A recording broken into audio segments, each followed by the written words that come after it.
Hello दोस्तों, आप सभी का स्वागत है मेरे यूट्यूब चैनल ट्रैवल विद मानव शर्मा में। आज हम राजस्थान की ब्लू सिटी यानी कि जोधपुर की बात करने जा रहे हैं। अगर आप जोधपुर जाने का प्लान बना रहे हैं तो ये वीडियो आपके लिए काफ़ी यूज़फुल है, क्योंकि आज की वीडियो में मैं आपको बताने वाला हूँ जोधपुर कैसे पहुँचना है, कितने दिन का आपको स्टे बनाना चाहिए, जोधपुर में आपको होटल कहाँ मिलेंगे, खाने पीने की वहाँ क्या व्यवस्था है, जोधपुर घूमने के लिए बेस्ट टाइमिंग क्या है और जोधपुर में आप कहाँ कहाँ घूम सकते हैं।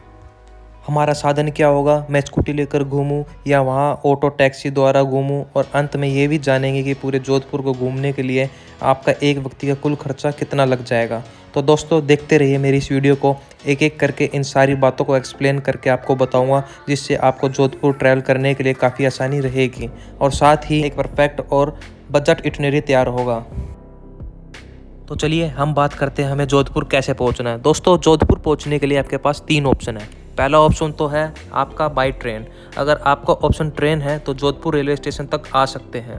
बड़े बड़े शहरों से आपको डायरेक्ट ट्रेन फैसिलिटी मिल जाएगी। दूसरे ऑप्शन की अगर बात करें तो दोस्तों वो है आपका फ़्लाइट से। अगर आप फ्लाइट से आना चाहते हैं तो जोधपुर में ही डोमेस्टिक एयरपोर्ट है, तो आप अपने शहर से जोधपुर तक डायरेक्ट फ़्लाइट में आ सकते हैं। और लास्ट ऑप्शन की बात करें तो वो है आपका बस का। बस की फैसिलिटी हर शहर से आपको मिल जाएगी, चाहे वो इंटर स्टेट हो या विद इन स्टेट। दोस्तों आपको वहाँ बस 2 टाइप की मिलेंगी, पहली तो गवर्नमेंट बस और दूसरी मिलेंगी आपको प्राइवेट बस। तो आप देख लीजिए आपका क्या बजट है और आपकी क्या फैसिलिटी है, उस प्रकार से आप बस से जोधपुर पहुँच सकते हैं। आपको ज़्यादा दिक्कत नहीं होगी क्योंकि रोड भी अच्छे बने हुए हैं। चलिए दोस्तों हम जोधपुर पहुँच चुके हैं। सबसे बड़ा क्वेश्चन ये आता है कि हमें जोधपुर में किन प्लेस पर स्टे करना चाहिए। दोस्तों वहाँ पर रेलवे स्टेशन से 1.5 किलोमीटर दूर है घंटाघर, जिसको क्लॉक टावर भी कहा जाता है। तो दोस्तों कुछ टूरिस्ट तो रेलवे स्टेशन के बाहर ही होटल ले लेते हैं, क्योंकि उनको 800, 900, 1000 रुपये में ही होटल मिल जाता है। और कुछ टूरिस्ट आपको क्लॉक टावर के पास स्टे करते हैं। अगर आप क्लॉक टावर के पास स्टे करते हैं तो वहाँ से आपको फूड फैसिलिटी अच्छी मिलेगी और मेहरानगढ़ फोर्ट के पास ही होगा। अगर आप बजट ट्रैवलर हैं तो मैं रिकमेंडेशन करूँगा कि आप रेलवे स्टेशन के बाहर ही होटल लें। 1.5 किलोमीटर कोई बहुत ज़्यादा डिस्टेंस नहीं है। तो चलिए दोस्तों अब बात करते हैं कि हमें यहाँ स्टे करने के भी 2 ऑप्शन मिलते हैं। फर्स्ट ऑप्शन तो यह है कि आप चाहें तो प्राइवेट होटल ले सकते हैं। सेकंड ऑप्शन की बात करूँ स्टे करने की तो वो है आपका हवेली, यानी कि एक हवेली मिल जाएगी। वो हवेली बहुत प्राचीन काल की रहेगी, यहाँ पर आप स्टे कर सकते हैं। हवेली का कॉस्ट थोड़ा ज़्यादा होता है, 2500 से 3000 रुपये होता है पर डे का। अगर आप इंटरेस्ट रखते हैं हवेली में रुकने का तो हवेली में भी रुक सकते हैं, अगर आपका बजट बहुत बढ़िया है। चलिए दोस्तों इसी के साथ साथ बात कर लेते हैं हमें जोधपुर में खाने पीने की क्या व्यवस्था है और हमें कहाँ पर इसकी उपलब्धता मिलेगी। दोस्तों जैसा कि मैंने आपको बताया कि जो क्लॉक टावर है उसी के आसपास आपको शॉपिंग करने की, फूड की, वहाँ पर हर टाइप की स्ट्रीट फूड की अवेलेबिलिटी है। तो आप चाहें तो आप क्लॉक टावर के पास आप भोजन कर सकते हैं। अगर आप होटल में ही भोजन कर रहे हैं तो वो भी अच्छा है, अदरवाइज़ आप वहाँ पर भोजन कर सकते हैं। भोजन करने में आपको किसी भी तरह की कोई दिक्कत नहीं होगी, क्योंकि वहाँ पे local food, north Indian food, south Indian food, सभी प्रकार के फूड ईजिली अवेलेबल हैं। कॉस्ट भी नॉर्मल होती है, बहुत ज़्यादा हाई फाई कॉस्ट नहीं होती है। तो चलिए दोस्तों ये तो थी हमारी रुकने की और खाने पीने की व्यवस्था। अब बात करते हैं हमें जोधपुर में कितने दिन का स्टे बनाना चाहिए और हमें जोधपुर आना कब चाहिए, बेस्ट टाइमिंग क्या है। दोस्तों जैसा कि आपको पता है कि राजस्थान में पूरी ही जगह गर्मी बहुत ज़्यादा पड़ती है। जो सबसे बेस्ट टाइम है जोधपुर आने के लिए वो है नवंबर टू फरवरी तक। ये 4 महीने ऐसे हैं कि यहाँ पर वेदर आपको बहुत ही मस्त लगेगा, साथ ही साथ आपको पूरे जोधपुर को एक्सप्लोर करने में एक अलग ही मज़ा आएगा। तो दोस्तों नवंबर से लेकर फरवरी तक के बीच में आ सकते हैं। और बात करें कि जोधपुर में हमें कितने दिन का स्टे बनाना चाहिए, तो दोस्तों 2 दिन का स्टे सफिशेंट है पूरे जोधपुर को एक्सप्लोर करने के लिए। पहले दिन आप वहाँ के लोकल साइट घूमिए, यानी कि जो भी आपके वॉकिंग डिस्टेंस पर है, 1 किलोमीटर के अंदर बहुत सारी चीज़ें घूमने लायक हैं, उस दिन वो घूम लीजिए। सेकंड डे पर आप थोड़ी दूर पर कुछ चीज़ें हैं उनको एक्सप्लोर कर लीजिए और डे 2 पर शाम को ही आप रवानगी ले सकते हैं। कुल मिलाकर यह कह देना चाहिए जोधपुर में 2 दिन से ज़्यादा बिताने की आवश्यकता बिल्कुल नहीं है, क्योंकि 2 दिन में आप जोधपुर के अच्छे से एक्सप्लोर कर लेंगे। चलिए दोस्तों बात करते हैं अब हमको कौन कौन से स्थान पर विजिट करना है जोधपुर में और इन सारी जगह को घूमने के लिए हमारा साधन क्या होगा। सबसे पहले हम बात करें मेहरानगढ़ फोर्ट की। मेहरानगढ़ फोर्ट में जाकर आप कुछ समय बिता सकते हैं। आपको यहाँ घूमने के लिए कम से कम 2 घंटे लग जाएंगे। अब बात करते हैं इस फोर्ट के अंदर हमें क्या क्या चीज़ें घूमने को और देखने को मिलेंगे।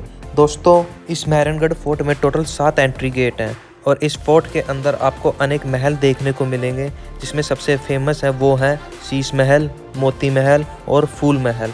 इनकी नक्काशी, इनके पत्थर की जो वास्तुकला है वो बहुत ही शानदार है। तो एक बार यहाँ ज़रूर समय बिताएं। आपको किले के अंदर और भी अच्छी अच्छी प्राचीन सौंदर्य देखने को मिलेंगे जो कि फ़ोटोशूट के पर्पज़ से बहुत ही शानदार है। बात करते हैं दोस्तों फ़ोटोशूट में आपको कैमरा अलाउड है या नहीं। तो दोस्तों, अगर आप DSLR लेकर जाते हैं तो 100 रुपये पे करना होगा, तब जाके फ़ोटोग्राफी कर पाएंगे। अगर आपके पास DSLR है तो ज़रूर फ़ोटोग्राफी कीजिएगा, क्योंकि मेहरानगढ़ फोर्ट बहुत ही शानदार फोर्ट है। इसके अंदर आपको ढेर सारी चीज़ें देखने को मिलेंगी।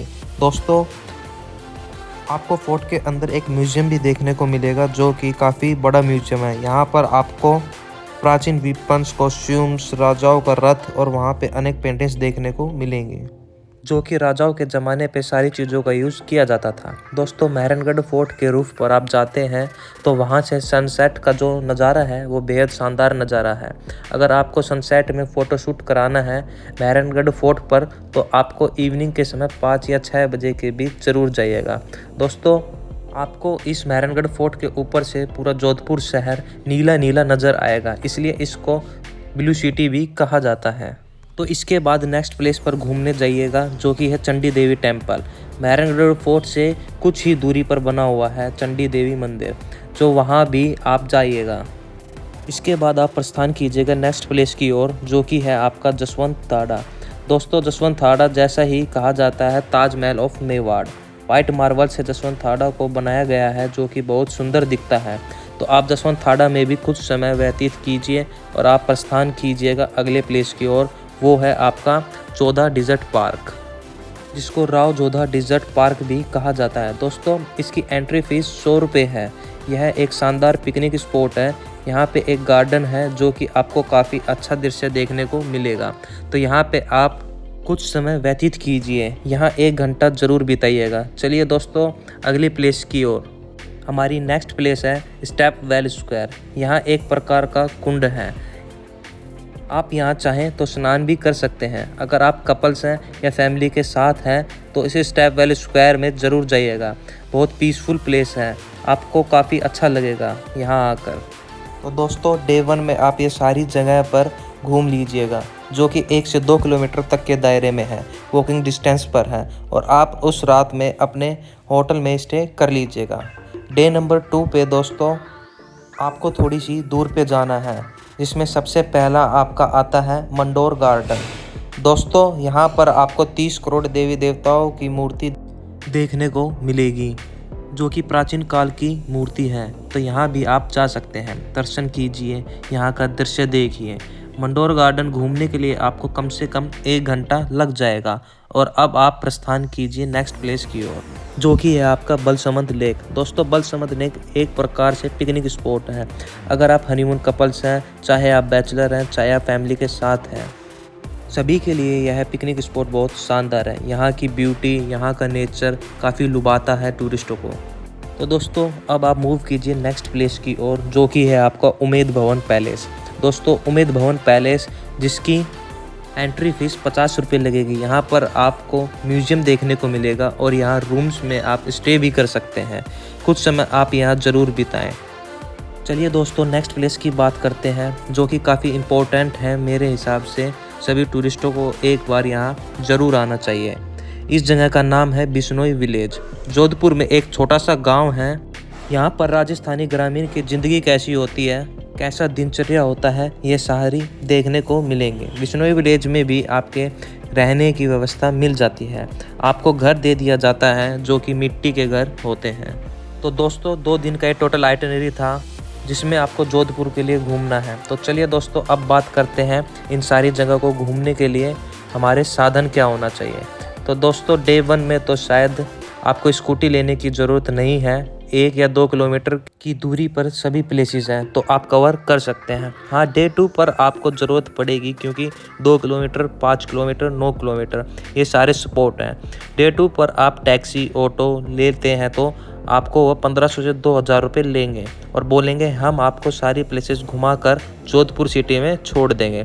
तो दोस्तों ये थोड़ा आपको कॉस्टली पड़ जाता है। इसका कारण यह है कि आप वहाँ स्कूटी लेंगे तो वहाँ स्कूटी आपको रेंट पे मिल जाएगी मैक्सिमम 500 रुपये में। अगर आप बार्गेनिंग करते हैं तो 400 या 350 रुपये में भी आपको मिल जाएगी। तो दोस्तों मेरे हिसाब से जो सबसे बेस्ट फैसिलिटी है वो स्कूटी ही है। आप वहाँ से स्कूटी ले लीजिएगा। आप अपना ड्राइवर लाइसेंस ज़रूर साथ रखिएगा और एक आइडेंटिटी आप स्कूटी वाले एजेंट को दे दीजिएगा और आप स्कूटी से सारी जगह घूम सकते हैं। यह स्कूटी आपको रेलवे स्टेशन के पास या मेहरानगढ़ फोर्ट के पास मिल जाएगी। चलिए दोस्तों अब बात करते हैं कि हमको जोधपुर घूमने के लिए पर पर्सन कितना खर्चा आएगा।